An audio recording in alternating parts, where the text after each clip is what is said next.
一样还有要放要难了。继续，要停。什？月亮的，这是冰，这朴实无华了。又捡到火凤不？南宫雨晴。你别走啊！开玩笑。树林，南宫雨。长夜漫漫，也。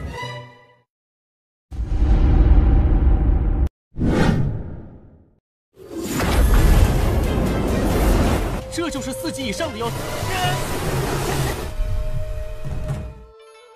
Halo guys, bagaimana kabar kalian hari ini? Mudah-mudahan tetap semangat, sehat jiwa raga.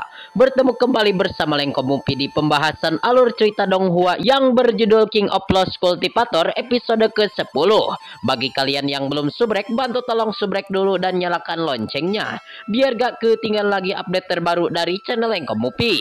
Playlist untuk Donghua ini juga sudah tersedia. Jadi jika kalian masih bingung belum nonton episode sebelumnya, silahkan dibuka saja playlistnya. Dan jikalau ada notifikasi melayang-layang di layar kaca Anda, harap buka dengan rasa hati ikhlas. Kalau sudah seperti itu, tak perlu malas-malas, langsung saja kita digas.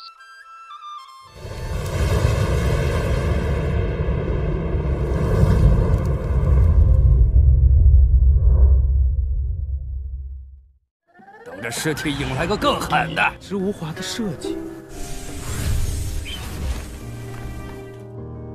Scene ini dimana kelihatan sang pemeran utama kita Wei Suo, ia kelihatan masih berbaku hantam melawan monster naga tingkat 4 yang begitu seram dan tentunya begitu kuat.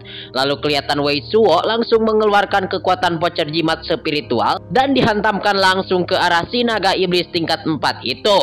Namun kelihatan Wei Suo dia mendadak berhenti menyerang dikarenakan dia melihat inti iblis yang begitu misterius melayang-layang. Namun kelihatan juga menurut si kakek tua artefak bahwasannya apakah Wei Suo belum pernah melihat inti iblis sebelumnya. Dan kelihatan Wei Suo pun dia hanyalah diam di tempat saja. Dikarenakan diamnya Wei Suo, efek melihat inti iblis yang melayang-layang. Dan si kakek tua artefak memperingati bahwasannya apakah Wei Suo tidak akan lari ataukah akan diam di sambar petir di tempat tersebut.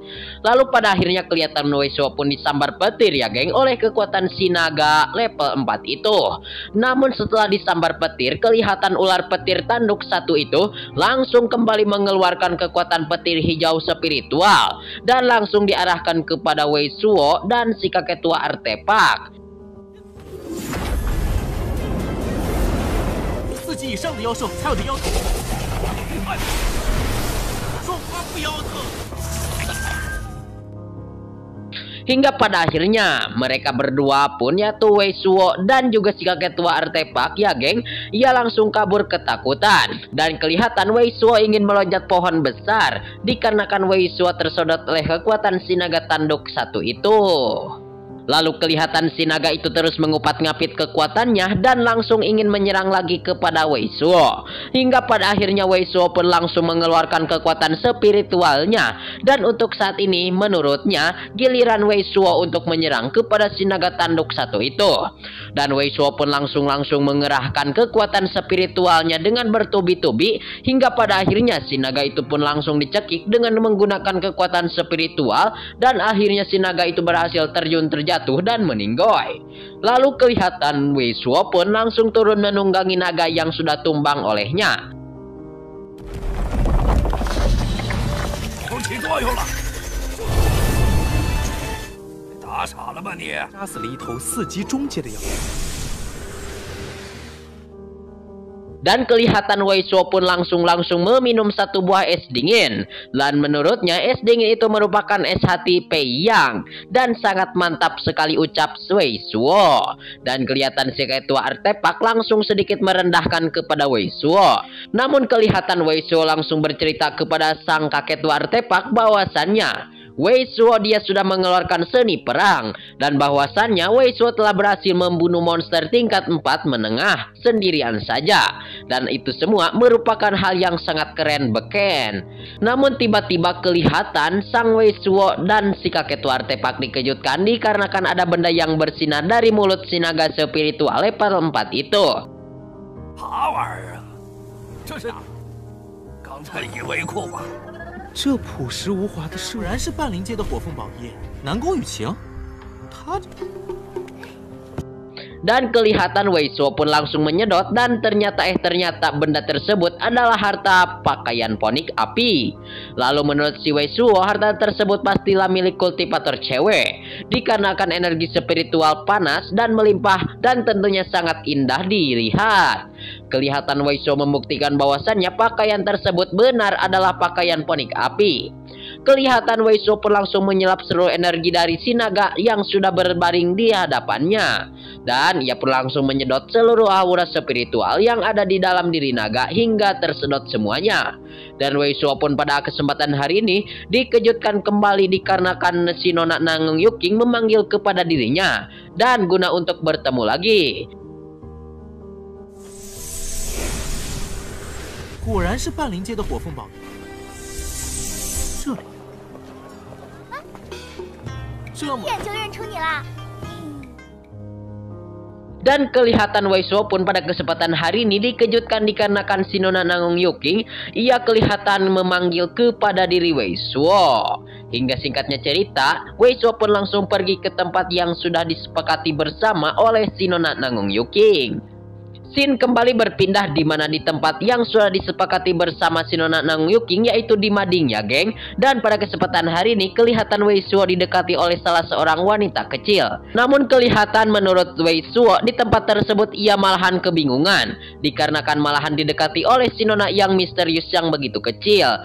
Dan malahan si Nona tersebut juga langsung menghina kepada Wei Suo bahwasannya Wei Suo adalah lelaki cabul. 做什么？ 你的，就认出你啦。他说你看了就知道了。喂。 Dan menurut si wanita tersebut langsung memerintah kepada dirinya untuk menunggu Wei Suo di tempat tersebut. Namun kelihatan Wei Suo tidak percaya sama sekali dan bagaimana mungkin sang nona kecil mengetahui wajah Wei Suo. Lalu si nona kecil itu langsung bercerita bahwasannya si Nona Nangung Yuking ia telah memberitahukan kepada si cewek kecil tersebut. Dan bahwasannya Wei Suo kelihatan sedikit cabul.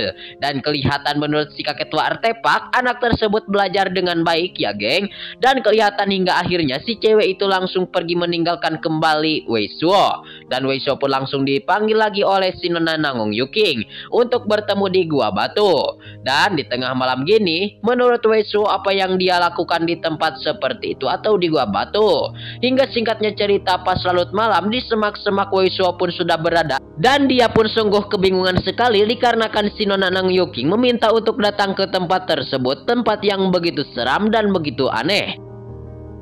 知道我是卫所的。对了，讲的卫所有错吗？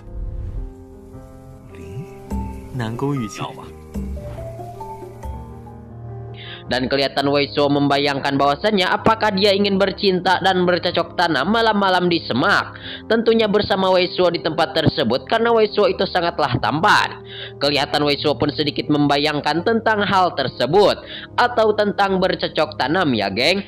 Sehingga menurut si kakek tua artefak kelihatan Wei Suo sedikit deg-degan dikarenakan kelihatan apakah Wei Suo mau kencing ya geng. Dan kelihatan pada akhirnya singkatnya cerita mereka pun langsung bertemu bersama si Nona Nangung Yuking di Gunung Qingming. Dan menurut sang MC kita atau sang pemeran utama kita Wei Suo, komunikasi jadi lemah ya geng di Gunung Qingming mah. Namun si Nona Nangung Yuking ia memerintah kepada Wei Suo untuk melupakan hal tersebut. 你还挺聪明的。太远，传下。Dan akhirnya si Nona Nangung Yuking mengajak Wei Suo untuk ikut bersamanya saja. Dan Wei Suo pun ia sedikit kebingungan dan seperti mau kebelet mau kencing ya geng.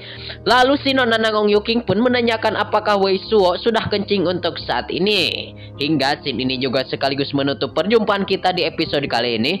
Terima kasih buat kalian yang sudah subrek. Terima kasih buat kalian yang sudah nonton sampai habis. Mohon maaf bila banyak kesalahan dan kekurangan. See you next di video pembahasan. 哪里传的声音啊？这么明，是这里。